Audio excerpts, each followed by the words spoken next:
एक मुलाकात ऐसी शख्सियतों के साथ जिन्होंने दिया है अपने जीवन को एक नया मुकाम। रूबरू कराएंगे ऐसी कुछ हस्तियों के साथ एक खास शख्सियत के साथ मुलाकात जयदेव पटेल के साथ नंबर 1 इंडिया न्यूज पर। नमस्कार व्यूअर्स, मैं हूं जयदेव पटेल और आप देख रहे हैं नंबर 1 इंडिया न्यूज। आपका एक बार फिर स्वागत है एक खास शख्स के साथ मुलाकात प्रोग्राम में। आज हमारे साथ खास मेहमान है Maulana Azad national university MANNU के पूर्व चांसलर फिरोज बख्त अहमद। फिरोज जी, आपका बहुत बहुत स्वागत है आज हमारे प्रोग्राम में। फिरोज जी, आपसे मेरा पहला सवाल है कि PFI को 5 साल के लिए बैन कर दिया गया, इस फैसले को आप कैसे देखते हैं? देखिए, इसमें मैं यही कहूंगा देर आए दुरुस्त आए। PFI को तो बहुत पहले बैन हो जाना चाहिए। कई बहसों में भी मैं बीजेपी सरकार को कह चुका हूं कि कहीं ना कहीं कमजोरी आपकी जानिब से है कि आप इसको अब तक बैन नहीं कर रहे, क्योंकि सारे प्रूफ हैं। ये कितने दंगे हुए, दंगों में यूपी में तो आपको पता ही होगा कि 1.25 करोड़ रुपए सामने खुल के आ गया। ठीक है, कहाँ कहाँ इन लोगों ने पैसा पहुंचाया। तो कहने का मकसद ये था कि इनको तो जो है बैन बहुत पहले हो जाना चाहिए था, लेकिन अब चूंकि बैन हो गए हैं तो एक बात और बता दूं कि महज बैन करने से काम नहीं चलने वाला, क्योंकि ये देखा गया है भूतकाल में, माजी के अंदर, कि अगर किसी एक इस तरह की टेररिस्ट ऑर्गेनाइजेशन को बैन कर दिया जाता है तो दूसरे नाम से आ जाती है। ठीक है, तो SDPI को अभी नहीं बैन किया गया, SDPI चल रही है।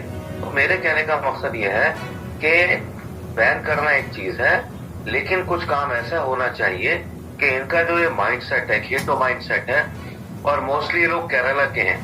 PFI के जो मोस्टली लोग हैं केरला के हैं, और ये इनके पास फंडिंग वगैरह भी बाहर से आती है।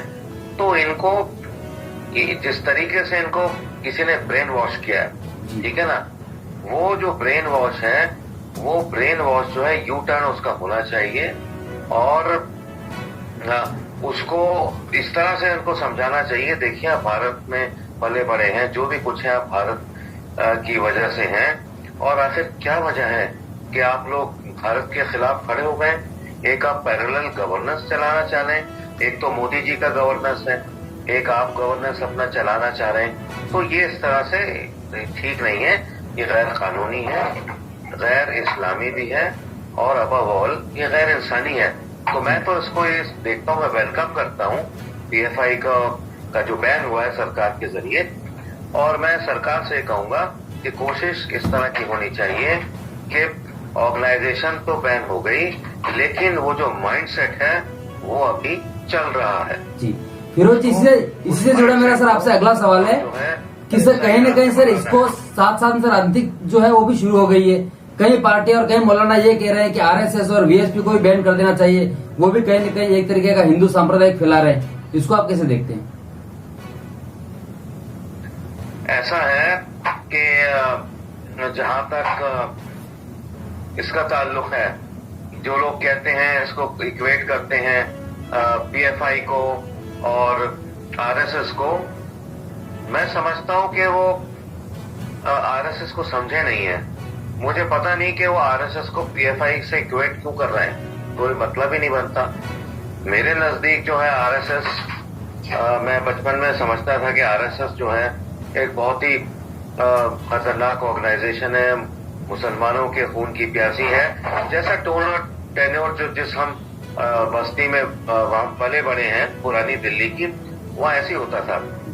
तो जब हम आगे बढ़े, हम बिरादरान वतन गैर मुस्लिमीन भाइयों से हमने बातचीत करी, तो अंदाजा ये हुआ कि ये RSS के खिलाफ जो भी एक जार्गन फैलाया गया था नफरत का, ये ऐसे नहीं है। ये लोग अपने डिवोटेड लोग हैं, धर्म के लिए डिवोटेड हैं, और मुल्क व कौम के लिए डिवोटेड हैं, इंसानियत के लिए डिवोटेड हैं, डिसिप्लिन लोग हैं। इनसे तो हमें सीखना चाहिए। तो जो लोग इसकी डिमांड कर रहे हैं कि RSS को भी बैन किया जाए, तो मेरी तो समझ से बाहर है, और मैं यही कहूंगा कि मैं क्या करूं, उसमें हंसूं या रोऊं। जी फिरोज जी, आपसे मेरा क्लोजिंग क्वेश्चन है कि अहमदाबाद में कई जगहों पर देखा गया है कि जो गरबा महोत्सव का पंडाल होता है, वहां पर मुस्लिम जो लड़का होता है वो कहीं न कहीं नाम बदल कर एंट्री लेता है, उसके बाद फिर उसके साथ मारपीट की जाती है। तो गरबा के नाम पर लव जिहाद या फसाद? देखिए ऐसा है, इसमें मैं दोनों तरफ को कसूरवार ठहराऊंगा, उस मुसलमान लड़के को भी और उन गैर मुस्लिम लोगों को भी जो उसके साथ मारपीट करते हैं। देखिए ऐसा है, गरबा एक कल्चरल डांस है, बहुत खूबसूरत डांस है और मैं भी गरबा को पसंद करता हूं।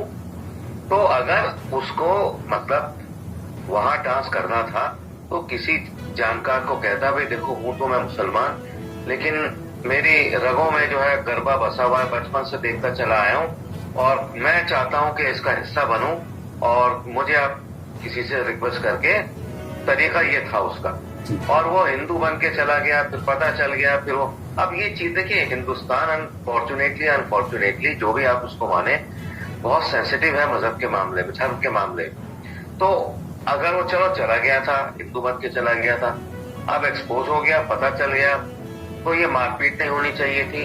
उसको कहना चाहिए था कि भाई तुम्हें डांस करना था, गरबा का हिस्सा बनना था, तो भैया तुम कहते थे कि भाई मैं इसका हिस्सा बनना चाहता हूँ, अलाउ कर देते।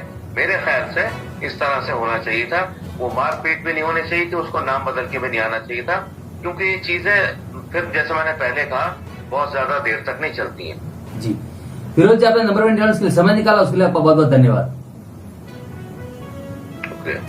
Thank you.